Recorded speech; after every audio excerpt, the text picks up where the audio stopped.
Hello there.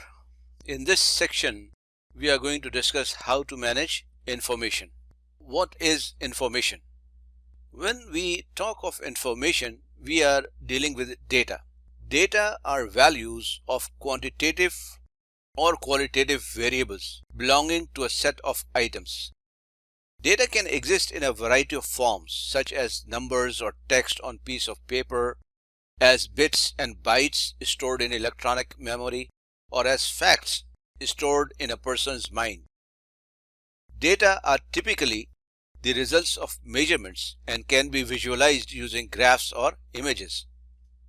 Raw data is the unprocessed data that refers to a collection of numbers, characters, and is a relative term. Data processing commonly occurs by stages, and the processed data from one stage may be considered the raw data for the next. For our purpose, we can say that the processed data equals information. But the term data, information, and knowledge are frequently used for overlapping concepts. Thanks for watching. If you want to learn more, click the link below in the description box.